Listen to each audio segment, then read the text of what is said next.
Hello, everyone, and thanks for joining us. Today we're back with romantasy author Ryen Santana. Hey, Ryen, thanks for joining us again. Thanks for having me. Of course, it's great to have you back. And today I want to talk all about connecting with your audience. So, Ryen, let's talk a little bit about feedback and adaptation. How can I gather and utilize feedback from early readers and beta readers to refine my branding? Absolutely. So I would definitely gather as diverse of a pool as you can from whether they're really experienced beta readers or if you have someone just breaking into it, because they all have different levels of valuable information. And obviously, everything is subjective. Like one reader's thing could be, why are they eating so much? Or like, why are they sleeping so much? Like, this seems way too routine for a fantasy or for whatever. Like, this dialogue doesn't seem natural. Whereas someone else could say, this dialogue is amazing and it's exactly how I speak. Right. And so I think gathering that feedback and kind of looking at it almost as like a data table of, okay, this is completely contradictory of what someone said to what someone else said. Like, where is this common ground and happy medium? And how do I feel implementing that feedback of like the resources that I use? I'll go chapter by chapter, usually, as long as the beta readers are fine with it, or I can just do a final like act per act. So like there's usually the 3 acts. And I'll be like, hey, were you expecting that? Like, were you expecting anything of that? Like, I'll literally ask, did it feel like it was fan fiction? Because that's my roots. And so naturally with fan fiction, you want to read everything about the character, what they're doing, whether they're breathing too hard, they're eating too much, they're sleeping too much. And so that was one of my feedbacks. Was like, hey, guys, this, like, I'm so used to writing fan fiction, like I have to break out of that and get into the more of the traditional roles of just like my writing style is absolutely like, this is what they're doing, man. Like this, you're right there with them. You're in the room, you are them. Um, and so kind of implementing that feedback from beta readers of like reel it in or maybe expand on that dialogue or on that, if what her breakfast was, like maybe expand on what it smells like or what they're eating or some sort of world building behind what kind of apples they have or are they apples, that type of stuff. And so compiling all of that data from all of the notes that I get back from beta readers and kind of really listening to them and also examining like their preferences. It's a lot of research. I'm a very research driven person. And so the beta aspect of like I want to have every portion of a seasoned person, a brand new, like straight to the point, or someone that's like, okay, so I really loved it, but the compliment sandwich, because sometimes those feel nice versus just a blatant, I hated that. Right. But sometimes you also need those people because they are blunt. Right. Now, I want to talk a little bit about ARC readers and how did you find the best ARC readers for your books? Yeah, absolutely. So the arc readers that I have, um, for my debut, I did like 6 months of hunting, and it is definitely a much longer time period than most people do, but it was my debut. I wanted to have the most amount of people to be able to read it, get eyes on it, touch it, feel it, do whatever. And so I put out an ad on TikTok, and it surprisingly worked really, really well. Um, and I was kind of like, hey, do you like the vibes of John Wick but make it fantasy? And the female main character is hundreds of years old and she's not like an 18-year-old. Do you like adult fantasy?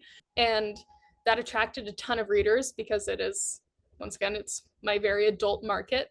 Um, and so I created a Google form and I was like, hey, here are all these questions. I definitely asked way more questions than I do now for my ARC stuff because I was like, I'm new here. this is this is just what it is. But I started off with the Google form, like, hey, here's a list of trigger warnings. Make sure you're good with this before I send you the book. Um, and put that as like a required, like, yes or no, or maybe I need some more information, just to make sure you're not souring the relationship from the beginning of being like, all right, you don't want to read books with dark themes. Here's a book with a dark theme. Like, you want to make sure that the readers know what they're getting into. And even then, I still had to look through some of the responses that I'd import into Google Sheets. And I kind of had like this own little like yes or no. And so I had the readers like kind of give me a brief overview of like what books they like to read, what they liked about my book, and like what kind of enticed them into even applying for it. And it's also really nice because like, especially if you're a debut author, you know, these people could be trying to break into ARC reading and they've applied for hundreds and hundreds of ARCs, but they haven't gotten one. And you can always take the chance on that one person and they become like your absolute best reader. Like they are now your dedicated fan. Um, and that's definitely how it's been with some of my ARC readers that I chose. They are now like some of the coolest people that I know. And they're like, you helped me open the door into ARC reading. Now I have like NetGalley ARCs, like I have publisher ARCs. And I'm like, cool. Good job. Like, nice. That's great. That really is. Now, I want to transition a little bit and just talk about newsletters. How do you use your newsletters to generate sales, and what kind of updates do you typically give, and how do you send those emails out? Absolutely. So I have my newsletter list. It's connected to my Shopify, which is very convenient. I enjoy it quite a lot because it is very easy to just, it is the least amount of user effort to put forth any of this information because of the templates and things like that that they have. Um, and so I'll usually craft like one specific template for releases or pre-orders or opening, um, and add on like, oh, there's a new cover reveal, and I'll send out the cover reveal to my readers that are signed up to my newsletter like a week plus in advance. And then before like I release it on social media. And the same thing with my ARC and beta opportunities, I'll send out to my newsletter before they fill up with just general mass social media. So that way it also kind of connects with them in a way that like makes the readers feel special too, where it's like, oh, like I'm important to them. Like I matter. This is awesome. Because truthfully, like an author without a readership is just, you're just an author.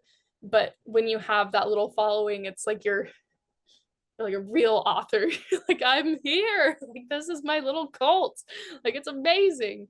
But yeah, I absolutely leverage my newsletter with new releases. Kind of like when I put something out, like, oh, here is my author's edition cover. Here is where you can get signed copies if you want. Here's some merch, so on and so forth. I'll sometimes run like a giveaway through just my newsletter.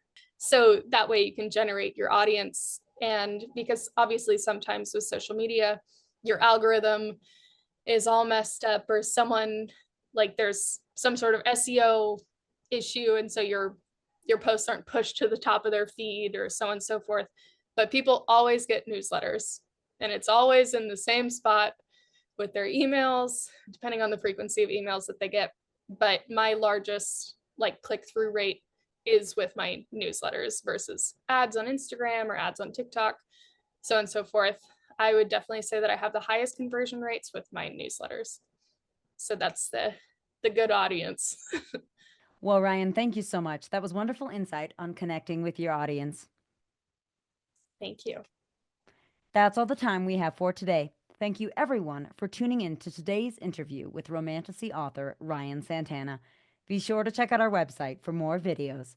Wishing you all a fulfilling and successful writing journey.